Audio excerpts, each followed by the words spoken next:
My arms finally grew when I did this. Quick story time about my physique and my arm growth throughout the years. My arms have always been a lacking part of my physique from the very beginning.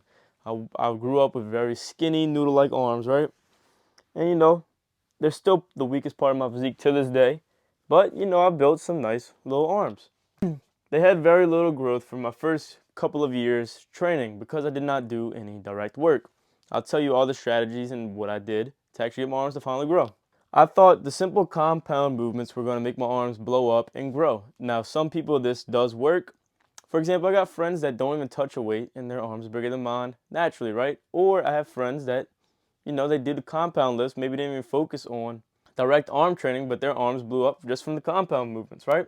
This all depends on your genetics. Some people can touch a weight, do some bench pressing, do some pull-ups, and their arms will blow up from that small stimulus. It all depends how your genetics are. So yeah, the compound lifts, at least for me, they did not do anything for my arm growth. Maybe very slightly, but my arms stayed tiny. And so throughout this little journey, I realized exactly what I needed to do to finally get my arms to grow a little bit. And I'm still on that journey because by no means are my arms where I want them to be, but they are much better, okay? So in this video, I'll tell you exactly how I did it. All right, here we have a couple of keys that y'all will want to use to grow your arms. So key number one, we have direct arm training isolation exercises. So instead of just always doing compound movements like bench press, pull-ups, whatever, right? We actually focus just purely on that one muscle. For example, we have a tricep push down. We're just hitting the triceps hard, okay? You see the flex, right? Or we're hitting standing bicep curls, okay?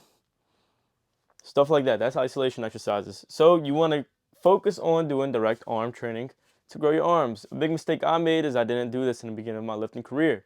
And then when I did do direct arm training, I made a few more mistakes that we'll go over later. All right? So we got the push downs, we got the curls, and we got different angles. Different angles meaning, so let's say for example, you're doing tricep push downs. That's one angle to do it, okay? Another way you can do it is like this, overhead tricep presses, right? Or you got curls, all right? My elbow is right next to my body when I curl, okay? Then you also got this thing called Bayesian curls or cable curls. It just means your elbow's back, right? Different plane of motion for your bicep to go through. Then you also have preacher curls. Utilize all three of those and you'll see great gains in your biceps. When I started doing those, it was much better. In the beginning of my arm training journey for my biceps specifically, all I did was regular bicep curls, right? And I didn't even feel those too good, so no wonder my arms weren't growing, right? So then we have key number two, choosing exercises I actually could feel. So feel means basically the mind-muscle connection, right? So for me, regular curls were an exercise that I did a lot of, but I really did not feel my biceps. I would always wonder, oh, what do people mean by like a bicep pump? In the beginning, like regular curls would not give me a bicep pump. So whenever I started utilizing things like preacher curls or these backward curls, my biceps would actually get pumped up. And whenever I did those at the beginning of the workout instead of the regular standing curls, my biceps would feel it. And so then when I actually went to a regular curl, I could feel my biceps actually working in a regular curl. It all depends like how your own muscles fire up, right? So you have to experiment with this. You might be somebody that really feels it doing regular bicep curls. That might be all you need, right? But me personally, just doing regular bicep curls, I couldn't feel it. Now what I have realized is my arms have gotten bigger. Just starting off with regular bicep curls, I can actually feel it really well. I think it's because my arms have gotten bigger and I've been used to like how to actually activate the bicep. So it takes some time. Just experiment, okay? All right. Key number three, have a dedicated arm day.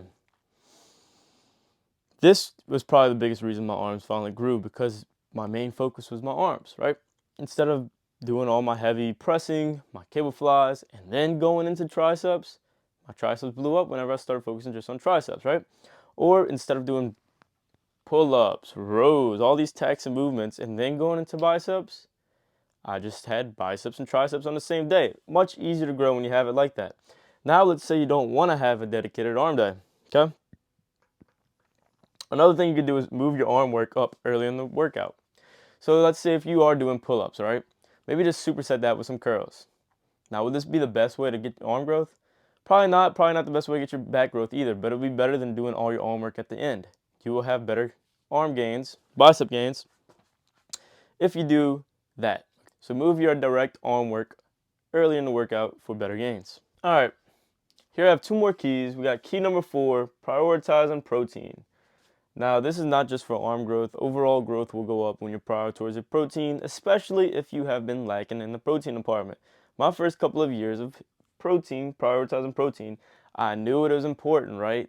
But I never tracked. So I thought I was just hitting my protein goals, but I really wasn't. When I actually started tracking, I realized how much protein I was really under eating. Now I aim for about a gram of protein per pound of body weight. So 160 pounds, 160 grams of protein, right? When I finally tracked my protein, I was realizing I was only getting like 100 grams a day. Not optimal for gaining muscle, right?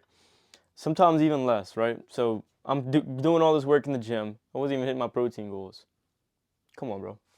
So, yeah, research shows that 0.7 grams per pound of body weight is all you need for optimal growth. But I just go for the 1 gram because it's much easier to think of and I don't think it hurts, you know? But if I'm cutting, I will do 1.1 grams per pound of body weight just to preserve the muscle a bit better. I mean, a lot of research has shown that the more protein you eat on a cut, the more muscle mass you will keep. So if you are cutting, make sure you're getting more protein. Ideally, ideally you probably want more than 1.1 gram, right? But, you know, that's what I do, 1.1 gram at least per day. All right, and last but not least, we have key number 5, volume. Specifically me, I increased my volume on arm days. I increased my volume in total for how many sets I did per week, right? I know compound exercises indirectly hit the arms, right? But I stopped counting that towards my overall volume towards my arms. I started counting only direct training towards my volume of my arms, right? So if I do like 5 sets of pull-ups, I would not count that towards bicep volume. Instead, I would only do isolation volume. So 5 sets of curls of whatever plane of motion I do, okay? And I split that up between 2 or 3 workouts per week. And then as I did this, I increased my volume all the way up to 20 sets per week. Now, sometimes I do a little bit less, maybe 15 sets per week. But as I increased my volume, I realized that my arms responded really well to the more volume I did. Now, is this overkill? Maybe for some people, okay? 20 sets might be a bit much for y'all. Now, this is 20 sets for the bicep and then 20 sets for the tricep. So 40 sets in total per these 2 muscles in a week, okay? But 20 sets each. Now, is this overkill? Not for me, but maybe for others, okay? Just remember, be your own scientist. Experiment on yourself. Only you know your body the best, okay? And you have to track what you're doing to make sure that it's working. And I also have a community down below in the description if you want to check it out. I have a step-by-step guide on how to build a nice, balanced, aesthetic physique. If you're interested, check it out below. And if you enjoyed this video, don't forget to leave a like, comment down below any questions, any concerns, anything at all. And subscribe. I'm out. Peace.